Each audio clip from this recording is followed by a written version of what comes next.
lovely things about Is what this happens Elder to me Scrolls lore? as a consequence of my lectures is that lots of fathers and sons come up to me and say, we've really worked out our relationship. It's like, and they're both like, you've never seen smiles like that. Oh my It's God. really something to be stopped on the street and to be told that. It See works people on so him. joyful about that because it's their heart desire, you know. It works on him. And that's that He integration can do of it that to himself. drive to autonomy with the family, with the father, with the mother, with the broader community. All that has to be in a higher unity. Yeah, exactly. And I think that's the conservative insistence, right? Exactly. Is that there are these, the wall, as you said before, the walls have to exist. You can have autonomy, but the autonomy has to exist within the walls. And then once you let the autonomy or the rationalism destroy all the walls, well, there's no place for it to autonomy sit. without the walls. There's just chaos. Why is he crying them out? Because he's brain damaged. That crying is so fake, it's scary.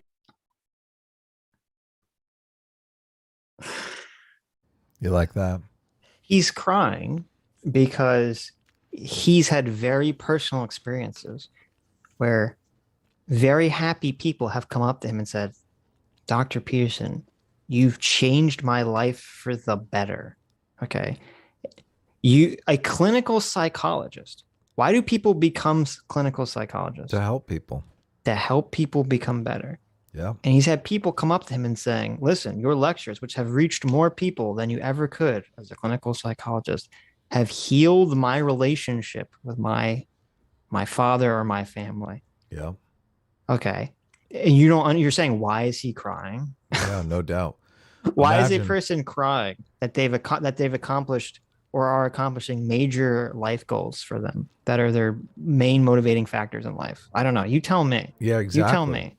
Like his ultimate goal was to go and help people with their relationships one at a time. And then all of a sudden, by some freak of nature, there's invented this thing called the internet. Right.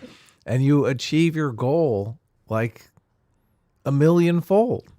Right. Of course that's going to be moving. Yeah. Yeah. I don't know. You tell me why he's moved to tears. God, like this is so cynically stupid. It's gross. That's very gross. A lot of hate here. A lot of hate. A lot of hate. I'd say a lot of it's probably jealousy too. Sure, sure. What's remaining here? It's scary. No, I just think he's crazy. Oh my God. It's crazy to be moved that you're helping people and that they tell you that you're helping them. That's crazy. That's a crazy thing, according to Vaush. To be emotional that you're providing emotional stability and helping people improve the relationships with their families. That's crazy to be moved by that. Wow. Okay. If you asked Vaush, it's interesting to me because crazy is a very interesting charge, especially in the context of things like gay rights, because there was a time, I don't know if you know this, but being gay was considered crazy. It was considered some sort of insanity. Right. Yeah. So or considered aberrant, or abhorrent, I guess would be the correct word. Yeah. Right. And if you have like some gay people who are trying to get gay marriage passed because they want to be married with their significant other, and then the day that it passes, they're moved to tears. Finally, this political thing they've been advocating for has happened. Finally, they feel like they're treated like everyone else. So they're moved to tears. Yeah. You say, "Oh, I don't understand why you're crying. You're crazy." Well, I also think, like, in terms of, a lot of people have made the argument that society really determines what insanity is. And a lot of people in the bread tube sphere, Vaush included, will argue that neuroatypical things shouldn't be described as insanity or abnormal because you're hurting those people in some tangible way. But yet he feels the need to, he feels completely comfortable coming out here and saying, there's this thing, I didn't understand it, and therefore it's insanity, which is the exact same position a lot of people had with gays. Like they're like, I don't know what this is. I've never felt it. I don't understand it. This is insanity. Sure. He's using the same exact argument that fucking bigots have always used. And I think that's interesting that Vaush, you know, the uber fucking progressive, just defaults back to the same bigotry that everybody always defaults back to when they encounter things that they don't necessarily understand. No curiosity. No, what's going on here? No, let me understand this a little better. No, this is crazy, and I want you to realize that it's insanity, and we should just shun this categorically. Fucking big. You know, I'm glad you brought it up because that's a great point, and it didn't occur to me because he is having, even though you wouldn't see it at first, he's having a similar emotional reaction to bigotry, which they have levied at like bigots, because not only did he just say, I don't understand, this is crazy, he became visibly upset. Yeah, he's uncomfortable He's by like, it. He's uncomfortable and upset that he doesn't understand something. Yeah. Yeah. Right.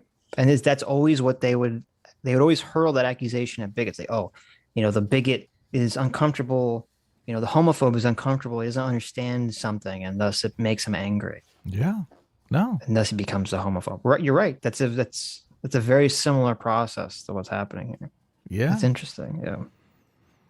It's not wrong. You just need to learn to like see it in yourself, curb your own behavior. Right. Like fucking this is the Jordan Peterson message. You know, stop trying to like you're not going to be as successful curbing the bigotry in other people as you are noticing the bigotry in yourself and curbing it in yourself. Right. In yourself. Right. Look, Vaush, it's within your grasp. You can do it, okay? You don't need to be a bigot. These things you can understand.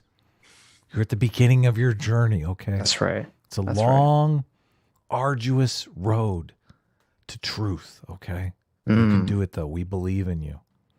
Open up your mind. I don't believe. I don't think Open up your mind. He's not capable, nor is he incentivized to do so. Say anyway. no. Nope. To bigotry.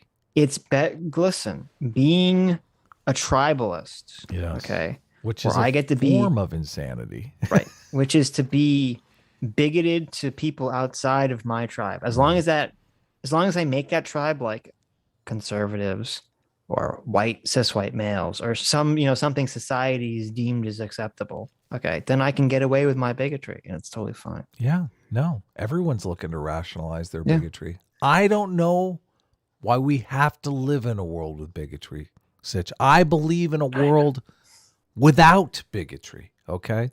Are you saying, Adam? Without the hatred for people Adam. and ideas that we don't understand, okay? I believe it's possible. You believe it? Are you saying, Adam, that one day you dream of a world? I do. That you have a dream? I do. That one day children will be judged not by the bigotry of their political party, but by the content of their centrism? Is that what your dream is, Adam? I believe it. I dream it. Make it so. Okay. Thank you. Let the enlightened centrist tribe reign supreme. We got ALK Jr. here, bringing it home. Well, I believe you on the same wavelength here. Okay. You We don't are. like We are. bigotry. Yeah. We are. Well, that was a trip. Please look at the comments in the video. Yeah, I'm not surprised. It's going to be, thank God for bringing these two intellectuals together. All this just screams like massive cope to me. Just massive cope. Yeah. Massive jealousy. How dare these people understand what's going on when I can't? I love Jordan. Anyone who doubts his authenticity or moral perseverance should continually rewind to the time that he cried. Oh, God. It really does work on these guys, doesn't it? He faked it. Jordan Peterson, how crazy do you have to be? You're like, okay, Jordan Peterson's not only saying nothing, but he fake cried in his conversation with Ben Shapiro just to like sucker people in. Like, he's like the most intelligent Machiavellian, supervillain of all time. Yeah, he's a big faker, This- man. This Jordan Peterson fella.